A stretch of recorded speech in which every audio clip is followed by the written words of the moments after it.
Come on in. Welcome to the Coach's Seat.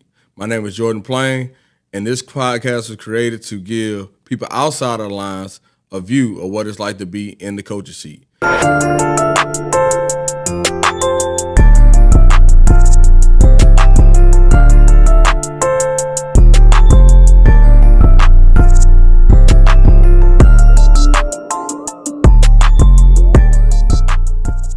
Today, I have former Grambling wide receiver, NFL wide receiver, and our head coach, Coach Ellis Spears. How you doing today, Coach? What's up, Coach? I'm good. How you doing? Oh, man, doing great, Coach. Thank you for being on the show today. Thank you for having me. Coach, so first thing I want to ask you, man, how did you get started on your journey through sports? I think I was like 4 years old when my father had me to start playing T-ball. Started playing T-ball like at 4. Then I think about 5, I started playing basketball on the 8 feet goals. And played with the Junior Broncos at 5. That's all I can remember. And then from there on, I've been playing sports. I was playing sports all my life up into college. Yes, indeed. Up until I went to Jacksonville. Yes, indeed. Yes, indeed. So, Coach, I understand, me and you, we work together, so we talk often. I know that you have a son that playing college basketball. How is that as a dad? You played college sports. You coach now. What is that like, having a son that's playing college basketball? It feels good, man. It's amazing to see your son out there playing and actually putting forth the effort to be on the court, and really giving his all on the court. It'd be fun to see that. I get a little anxious being that I understand the sport and played. I get a little anxious sometimes and tell him what I think he could do a little better. Right. So you sent him a couple text messages after the game. Yeah. Oh no, I tell him right after the game. Right after the game, he come out the locker room. Hey man, you could have did this. You could have had probably 2 more steals. Right. You could have had probably 4 more points if you'd have did just this and that.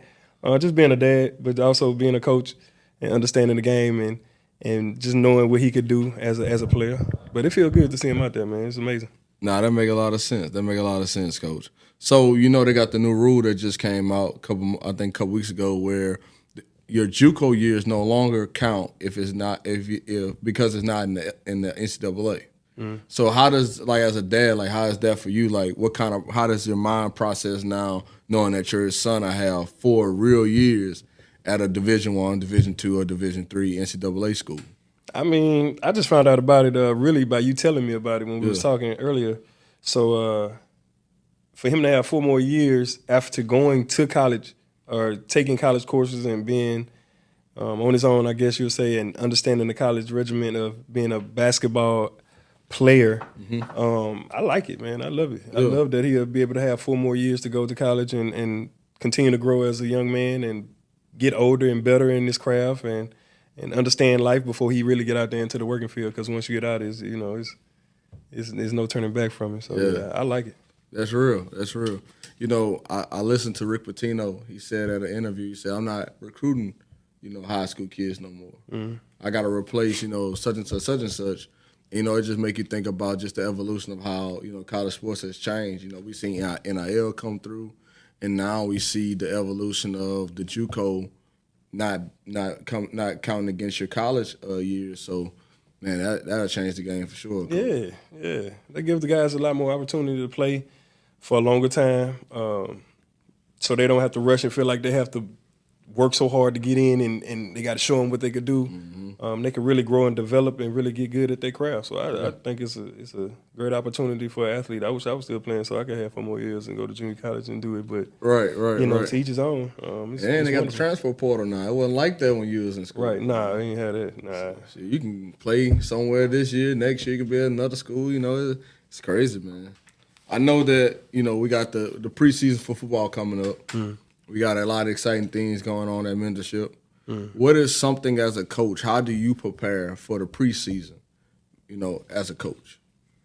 Well, we have spring. So preparing for the spring and I guess the preseason before the season start, it really just – spring and preseason is totally different because I feel like the spring we're getting ready to groom up the kids that we had from last year, kind of like getting them back ready, acclimated to the football practices and being out there in that sun and that heat. And they only have like 10 days. Yeah. So when summer starts, it's like starting over for some guys, and then it's just like really just continuing to work the process. Yeah. For me, I don't know exactly how I could say I prepare for it. Try and get as much rest as I can. I try and pray and get my mind ready for the season. Yeah. But then once it's a go, you rolling. It's practice, it's weight room, it's meetings, it's ripping and running, doing different things. So for me, it's pretty much rest. I do I try and stay rest. Get as much rest as I can. I'll say that. Stay rested up. Now that's important, Coach. You gotta have a rested body because that season once it's here, and you rolling at 100 miles per hour every day. Yeah, man. Yeah. So, Coach, you've been a head coach and you've been on a lot of different teams as a player, and then also as an assistant coach. What are some things that you would say or would you deem to be a key factor in what you decide your leader should have? Like what characteristics? For me, like as a player, when I was a player, I didn't listen to the guy who was the rah-rah. I'm not a rah-rah guy, so I don't have to do all the yelling and screaming. Some people need that in a leader, but I really don't. I prefer my leader to be a show and prove type of guy. If I see him doing it, put your money where your mouth is. Yeah, if I see you doing it, then I know that if he doing it, then I should be doing it too. So I like the leader to be one of the ones that really just show it. He ain't really got to talk it up. He ain't got to be a loudmouth. He could really just show what he's doing, and let his work do his talking for him. Yeah, that make a lot of sense, Coach. It's hard to pick a leader in today's time sometimes because everybody's kind of falling into the crowd. So when you finally do get that one kid that want to stick his head above the crowd, you gotta at the same time evaluate who he is because he may be sticking his head above the crowd, but he may be trying to just be an individual. Right. That don't necessarily mean that he's gonna be a leader. Right. So when you finally do, evaluate him, what characteristics or what things could he bring to that team that's gonna make him be respected for one, gonna make people want to listen to him, and two is how can you help him to become a better leader? Because if he's not coachable, right. He wants to lead, but he's not coachable. That's also a hard spot because I can't let you be my leader if you're not coachable. Finding a leader can be hard, man. Most leaders are, intact with being one of the guys who gonna listen. Yeah. One of the well-coached guys, usually be the leader on the team. They take criticism or they take coaching in hand and they go out and produce what they've been taught. A lot of leaders are not followers. So you might have some leaders, but they also tend to be followers, and that's not a leader that you want because a real leader leaders lead. So he don't need nobody to tell him yes or no. He telling you how it is, or he telling you what the coach is, and this is how we plan on doing it. And like I tell the guys, most of the time the football team you guys lead each other. The coaches shouldn't have to come in and lead you as a team. So you should have some guys on here that you can really look at and say, hey, he does this, he does that, and I'm going to follow his footsteps. And that's what makes teams good, and that's what makes teams, championship teams. And we're getting to that point. We're starting to pick it up. We have some guys that's stepping in, trying to be in that process, but, we still young. They're not scared anymore. Yeah, they're not scared anymore. They're picking it up. Timid. Yeah, but it's now they starting to pick it up, and they starting to understand it, what we're trying to do. So they coming along pretty well. Hey, it's Coach Plain. Thank you for tuning in to episode 2 of The Coach's Seat. Be sure to follow us on all social media platforms at The Coach's Seat. Let's get back to it. So, Coach, being a high school coach, we deal with parents. What advice would you give a parent that kid plays any kind of sport, any sport at all? What advice would you give? The biggest thing I would say to a parent is come support your kid, man. Yeah. As a kid myself, playing sports growing up, I'm sure you played too. Seeing your parent in the stands was one of the best feelings in the world. When I was playing in high school at Zachary, it felt good to see my parents up there in the stands. It felt good, but I knew my dad was sending me a bunch of text messages. But that's what you need, though. But I love that. My mom, when she was at the game, man, it would be she would be the most loudest person in the stands. Like she on the referee. Yeah. Oh, she yelling at why the you referee. call Oh me? man, Yeah. she going in at the referee. She going in at the coach. She going in at anybody in the stands. Yeah, she going in at them. You But went out there and missed that layup. she coming at you. Yeah. She coming at me like she gonna critique me. She gonna tell me what I did wrong, Yeah. what I didn't do, what I could have did better. Yeah, she was one of them. Form accountability. Yeah, in your play. Yeah, Because I think that's a challenge being a coach. A lot of times, not saying that it's all on kids because coaches make mistakes. Everybody's human. I think dealing with certain kids, a lot of the times I can't look at myself. Right. It's not me. Right. It's such and such. Yeah. And, to have a parent that makes you look in the mirror like, no, you missed 3 layups, you missed 10 free throws. That's big. That's big. But it's also big just to have your parent there, man. It gives you some confidence. It makes you feel good. Yeah. You got somebody on your back, on your side. Mm-hmm. So having a parent there and just having the support of a parent is good. And that's what a kid need, whether he playing or he don't play. Yeah. The support of a What parent. advice would you give a parent that kid's not playing? Still come and support him. Come support him. Do what it takes to get him better. Mm-hmm. That's for any kid though. Like if you think your kid needs some work or something, get him better. Get him the proper training.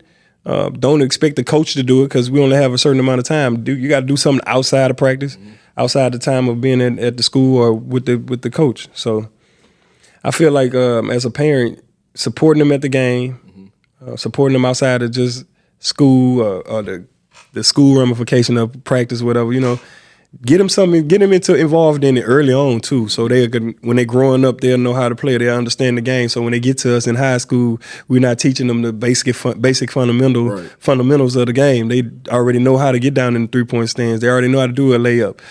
We shouldn't be teaching them that in certain aspects of this, it being in high school. But that's my biggest thing. Like, so give them some type of support if they don't want to play. If you want the kid to play, put them out there. But understand, you're not living through your kid.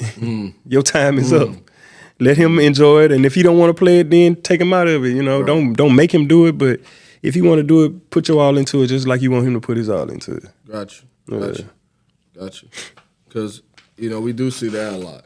Yeah, of course. I might not have been the best player, but my son, he gonna be better than me. Or I didn't do this, and so my son got to do this. Yeah. Your child has to live their own life. Yeah, why my son not doing this, coach? Why my son not, like, it's a reason. It's a team thing, first of all. And this is not Little League, so we're just not playing everybody just because everybody have to play. We actually trying to win the game. So if your child's not up to par, then we just not going to put him out there. First of all, we don't put him out there just to get hurt. And then next thing, we don't want him just to be out there looking lost. Yes, sir. Yeah. Yes, sir. So, Coach, I'm going to ask you 2 more. I got a question for you about, everybody thinks their kid can play at the next level. You played at the next level. You know what it took to get there. God bless you also. What advice would you give to a parent that wants to see their child play at the next level? Or that kid wants to play at the next level, parent doesn't know what to do, but they know that their child want to play at the next level. So what advice would you give to them? First, I would tell them to understand that you're a student first. If you don't have the grades or what it takes the right, I can't even think of the word, but if you don't have what it need as far as the grades to go to the next level. You got to have the grades. Yeah, the credentials. If you don't have the right credentials to go to the next level, then you won't be able to play. I don't care how good you are. I've seen a lot of guys that was talented, was out the world. But grade didn't understand that they're a student first.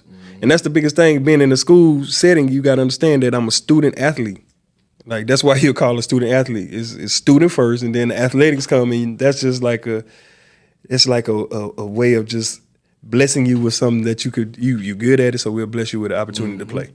But you're a student first, so you got to take care of your schoolwork in order to play at the next level. Yeah. And I don't think our kids understand that. So that'd be the hardest part. And then our parents, they tend not to understand that either, or they wait to the last minute to want to understand that. When you should be getting on that. He's a senior in high school when he should be doing that in the 9th grade. Because that's what the college look at. They look at it from 9th grade on through high school. Right.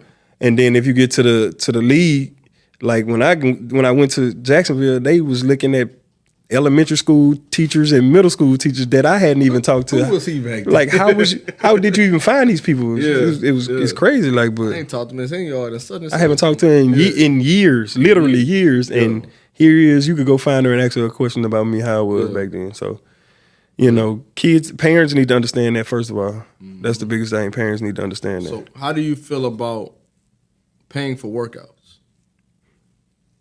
Like, as a parent. Honestly, me personally, and that's because I feel like I know enough of the workouts, or I know enough of what it take I can go in the gym and figure and do my own workout. Let's say they're not you. But if that's what I was about to say. Like, say they not athletically inclined, then there's nothing wrong with paying for a workout. Because I mean, you would pay for somebody if you don't know something, don't you pay a tutor to teach you? All right, then. So it's just like paying a tutor for the kid to go get better in school. You pay for the tutor to get better in school. You pay for him to get better on the field. I was blessed that, my dad could afford to, pay for trainers and pay for guys to work me out. I had really good trainers. Yeah. So I see the benefit of it. But I also knew guys that didn't do it, that all they had was themselves and maybe their uncle or something. They got out the mud that way. It really just is, I guess you can call it situational. It's all situational. But I like the trainer era that we are in now, but I think you can't get lost in the social media aspect of it. Yeah. So I think sometimes, people looking on social media, they see this guy doing these crazy drills and they're like, I want my boy to do this. Yeah. But does this translate? No, that's the thing. I can dribble 3 basketballs. And you don't play with 1-1 in the Right. game. Is it going to what am I doing with these 3? Can it translate to this game and make me successful in the game? No, because you only play with 1 ball in the game. Right. So training with 3 balls, it's like, and I understand, and that's the biggest thing, man. Is like, you see this stuff on YouTube. You get guys out here that claim that they could do this, and they teaching you, they showing you something that they done seen, they've never done themselves, but they seen. I seen it though. I seen it, and now you paying them all this money, and they can't even tell you how to use it on the field or out of court. They can't even tell you nothing. And then you get out there and you still looking like you don't know what you're doing. It look good, but it look good. Views. That's it. That's all they worry about. I got your money. That's all they worry about. So it's those things. It's funny, but it's real because it's people's life that they playing with, and that's the society that we in now. It's about how things look more than what things really are. Right. It looks shiny and better here. So let me go to this guy. When you might have a guy, that might not have as big a name, but he got a better workout because he didn't make the like you said with those paid workouts and those non-paid workouts that your uncle or somebody it's like the ones that had the paid workouts, it looked flashy, it looks all nice and stuff, it looks all good, but those be the ones that'll quit on you the quickest. The ones that get out there and get it out the mud, running the levee, running through the town, probably picking up boulder like a little rock because they don't have the weights, different stuff like that. Them the ones that appreciate the game though. Most times. Them be the ones that you see out there dribbling the ball at 10, 11 o'clock at night toward it, and the old lady sitting up there, that's all that boy do is dribble that ball. But he gonna dribble that ball. He gonna throw the ball in there. Yeah. And then when he get to where he want to go, 9 times out of 10, he's the hard-working athlete. Yeah. Because he didn't work to get there. That's the tough part. Because I know some guys that paid for workouts that needed it. That their parents might have couldn't afford it for real, but they found a way to get it done. And they playing, NBA ball. They playing NFL ball. And I know some guys that just had it to give. And their parents playing for workouts just so they can make their high school team. Yeah. So, it's like, it's everything. It's levels to it. It's levels to it. And nowadays, everybody want to do that, I think, because of the clout. Everybody want to be paying because to say, oh, my son work out with this guy and this guy. Come and film the workout. Yeah. Back when I was growing up, we didn't have it like that. So, it's totally different. Nah. So, Coach, I want to bounce back to your college days. So, from my understanding, you had an interesting college experience on how you got to the Grambling State football team to be one of the great wideouts that came through there. You would like to elaborate on that a little bit, Coach? I don't know if I'm one of the great wideouts, but I did pretty good, I think. But yeah, I was coming out of high school. I was like I said, I've been playing sports all my life. So I played basketball, football, and I ran track at Zachary High. But I played baseball also growing up, and I was like at 16. I think I was supposed to go. They was trying to give me. Set it up for me to go to AAA. Yeah. But I was too young to talk to him. So my parents was talking to him. Baseball playing. Yes, sir. So then, like junior and senior year, my senior year for sure, I was playing basketball. I was the point guard on the basketball team. We was at Zachary High. We went 30-5. We was ranked number 1. Jamar, right? That was with Jamar. Yeah. Jamar Kedrick. Jamar McKnight, man. Shout out to Jamar McKnight. What up, cuz? But yeah, we was ranked number 1 in the state at the time. Yeah. So it was a couple of us. Jamar, like you said, Kedrick Brown. We had Eric Lewis, Roderick Posey.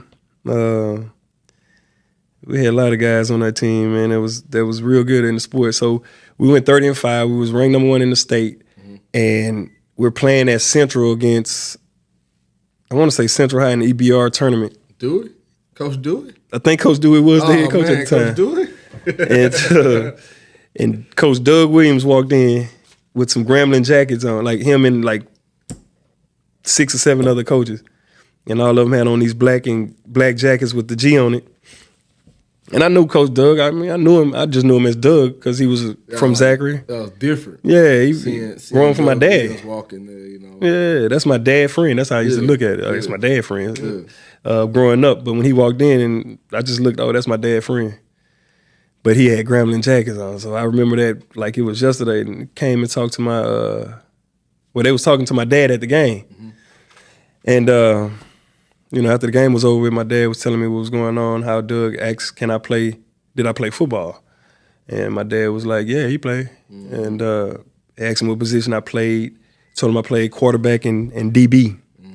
And he said that Doug asked him, can he play receiver? Because he seen me catching the ball and doing stuff on the court. Asked him, can he play receiver? He's like, yeah, if you give him a chance, he could play it. Yeah.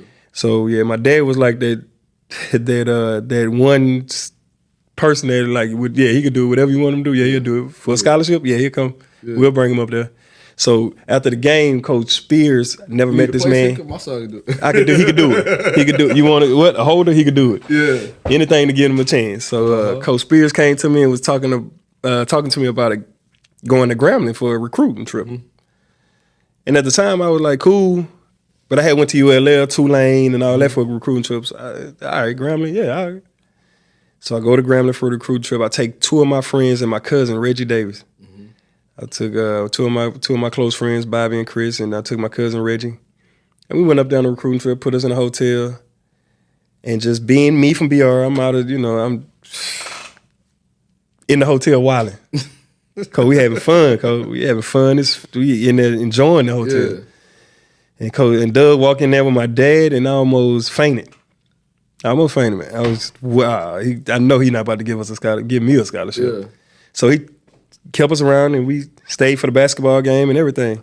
They played the basketball, to take the recruits to the basketball game, to see all the girls on campus and all that. It was fun. Come back, they come to another game and they asked me to come to Grambling again, but I couldn't make it this time. But my dad was like, yeah, I'll take him. Don't worry about it. We'll get up there Saturday. And went up there Saturday. We talked to him and they brought me that summer. And man, I was a football player at Zachary. I played football. But I wasn't a football player. Yeah. At the time. You was playing football. I was playing football at Zachary because my friends were playing. You became a football player. I became one at Grambling. Yeah, at Grambling. Yeah, I became a football player at Grambling, but I was just playing at Zachary. Yeah. Because my friends was playing. Yeah. So it was fun. It was fun. Yeah, something to do. Y'all playing? Okay, I'm gonna come out there. I could play. But yeah, it was different in college though. Yeah. These dudes big. Yeah. Like real big. Like they I listened to you talk about the different sports you played. How do you see that in today?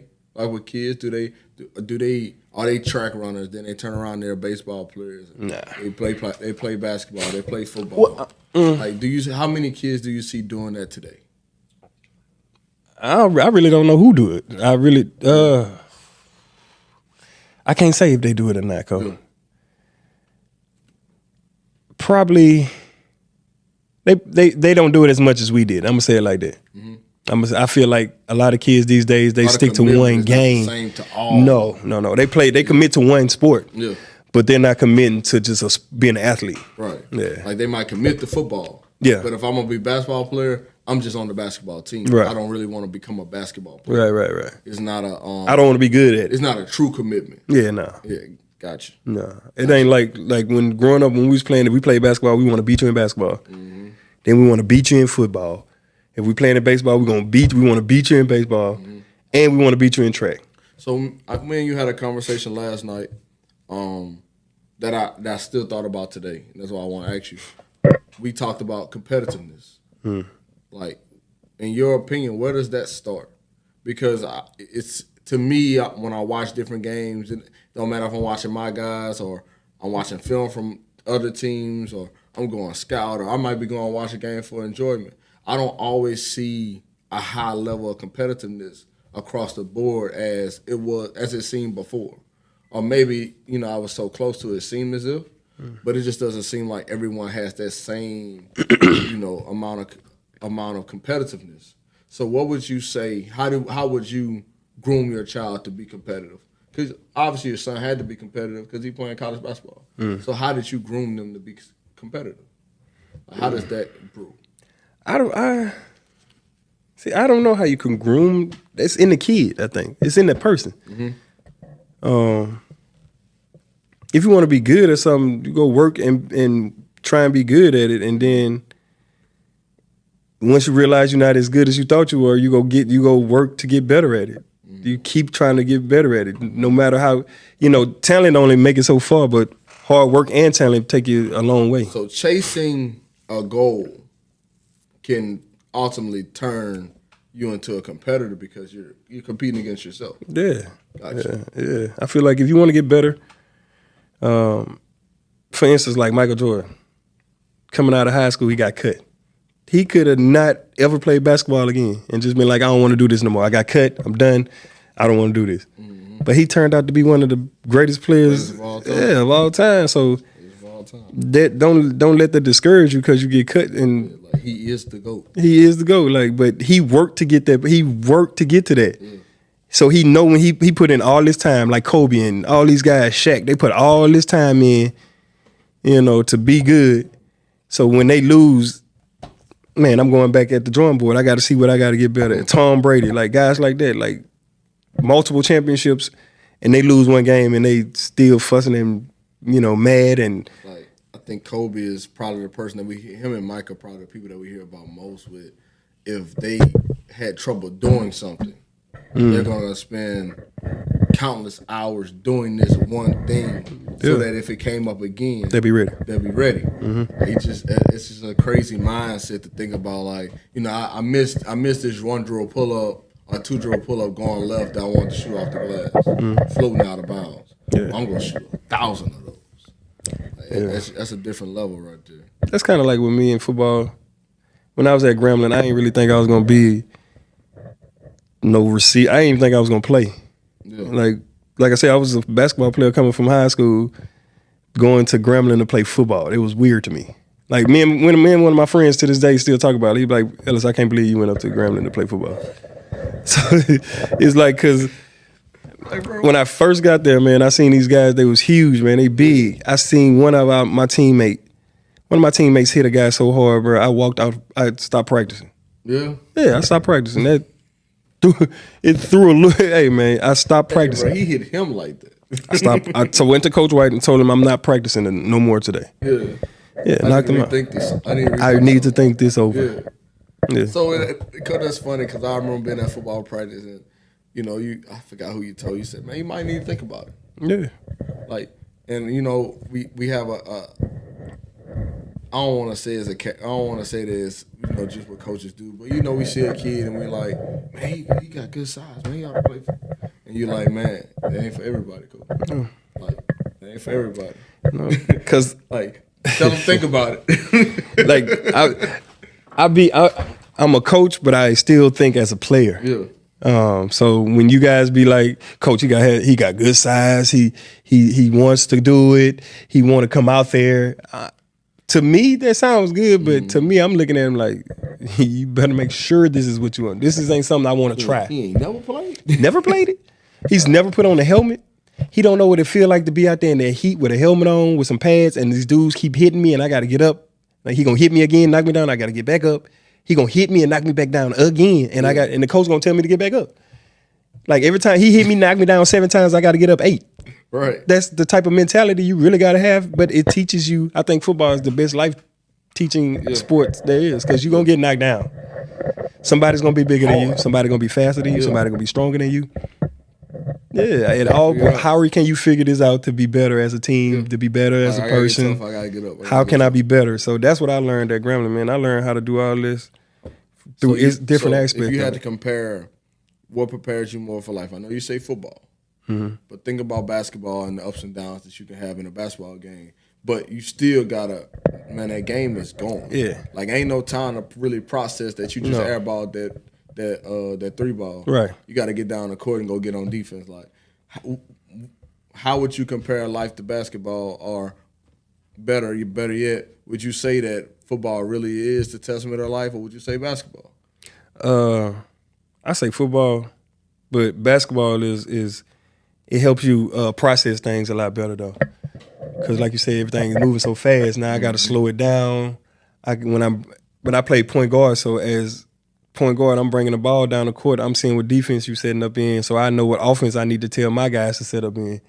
So with basketball, it's more of a It's chess. Yeah, it's the chess. Yeah. Slowing the process of the game down, getting an understanding of what y'all doing, so I can set this up for y'all. So it's more of a thinking thing as for basketball. For football, it's a straight grind. It's a brutality. It's something as in life, going through the ups and downs, the hard times when you really get knocked down, and you be like, I'm done with it, man. I don't want to do this no more. I'm tired. I ain't going to practice. It's 2 days. I'm hot. Y'all want me to go lift weights. But you find yourself going to the weight room. You find yourself going to sit in the meetings. You find yourself going to sit out here in the heat, 100-degree weather with a helmet and some pads on, out there for 2 or 3 hours. It give you a different level of mental toughness. Yeah, it does. Yeah. It does. Hey, this is Coach Plain. Thank you for hanging in the office with us. We have made it to the 4th quarter. It's crunch time. Let's get to it. So, Coach, I created this segment of the show for my football guys. So it's red zone. You're on 18. Okay, you got 1 minute left in the game, tie ball game. You got 1 timeout. Okay, it's a first down. How we getting this touchdown, Coach? Well, see, the first play, I probably run it. I probably run it. I'm going to run it just to get some time off the clock. If it's a minute, then I want to run some time off the clock on that first play. Now, by the second play, hopefully I can score, whether it's by run or pass. Probably a play action, something like that. Probably play action a little bit. Because you just ran it. Huh? Yeah, because we just ran it, so we give them a little play action, something different. You don't want to play action on the pass on 3rd down. That's a passing down, so that's like obvious. Right. So 2nd down, if you get you some yards on 1st down, so by 2nd down, say about 5 to 6 yards out, we could play action it because they don't know if you're gonna run it in or pass it. True. So you can give them a little something. So hopefully we could score on that 2nd down. And have it to where we ran some time out off the clock due to how many timeouts the other opposing team might have. And so if they didn't call timeouts and we get it down to 30 seconds, now when we kick it off, we can have about 20 seconds when they get the ball and hopefully 70, 80 yards to go for a touchdown. And within them 20 yards, we can make a stop and win the game. Yeah, I like that, Coach. So it's our last segment. We call it 1st and 10 for my football guys. 1st and 10. So I'm gonna ask you 4 questions. We're gonna go ahead and get this first down, Coach. All right, let's go. So, what's your favorite route?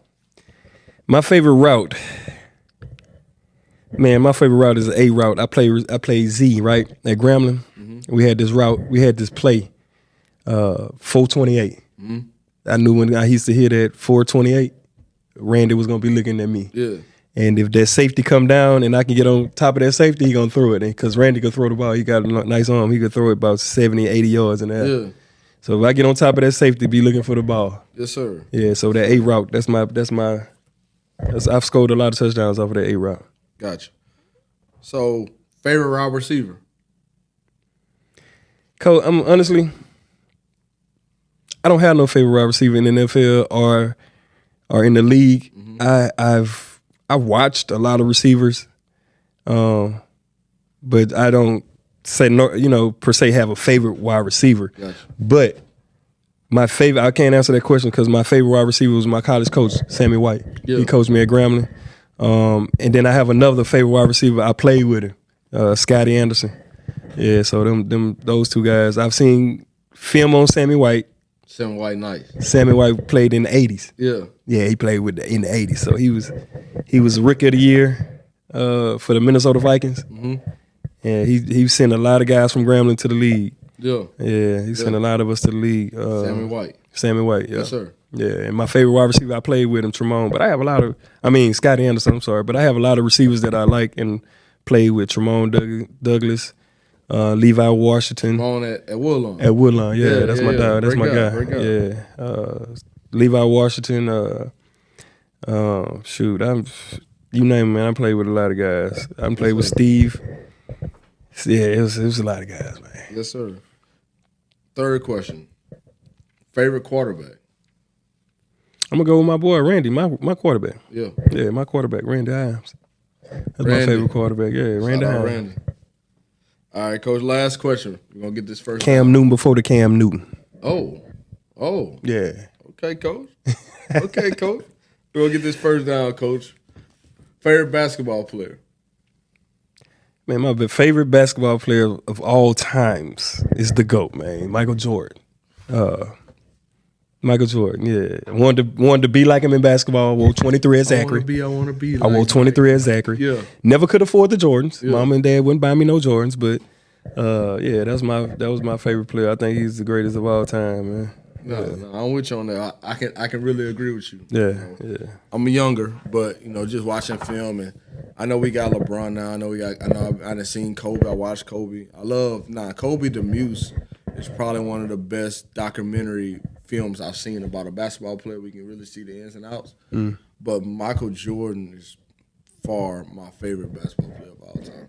Yeah. Just hearing the stories and seeing the work ethic that, man, it's not, you can't compare it. Yeah, the work ethic and it's how he changed the game, Coach. Changed the culture. Yeah, he changed the culture of the game. Yes. Yeah. Yes. To wearing his own shoes. Coach, what? Yeah. I'm wearing my own shoes. I ain't wearing them. And not everybody wearing them. Not everybody wearing it. His shoes and not everybody want their own shoes. Yes, Coach. Yeah, Coach. There'll never be. I know people love LeBrons, man. People ain't rocking LeBrons to the club, Coach. No. People ain't rocking certain pairs LeBrons. of LeBrons you might can pull off, but you gonna pull them J's out. Yeah. They got people that don't even play sports with J's. Yeah. Yeah. Like when we went to play golf at the passing academy, Coach. Man, dude had the 9 fresh golfing 9. golf shoes. Yes, Coach. Yes, sir. Yes. So Michael Jordan has definitely changed the game. Yes. Coach, I want to thank you for coming in today, Coach, and being on the podcast with me. I appreciate you. Appreciate it, man. This was nice, sir. bro. This was nice. Nice setup. You're doing a good job, Coach. I'm proud of seeing how things are looking as far as the podcast has come along. You've been telling me about it, having me on here for since last semester probably. Yeah. But to see it unfold and how it's set up, with everything set up, and then you got Nick helping you out and setting everything up too, man. This is nice, all man. Nick, so I give Nick the idea, man. Nick make it happen. So yeah, man. I got much appreciation. Shout out to Nick, man. Shout out to Nick. Way to go, Coach. So, but that's the end of the show, Coach. I want to appreciate you for coming in. We're gonna get you on again too. I enjoyed myself. Yeah, man. Thank you for having me. Thank you for being at the coach's seat today. Remember, the door is always open. Y'all have a good day. Hi, how you doing? This is your coach Jordan Plain from the Coach's Seat podcast. Thank you for tuning in. This podcast is created to give everybody the opportunity to see what it's like to be in the coach's seat. You can follow us on all social media platforms at the Coach's Seat. Remember, the door is always open. I'll talk to you soon.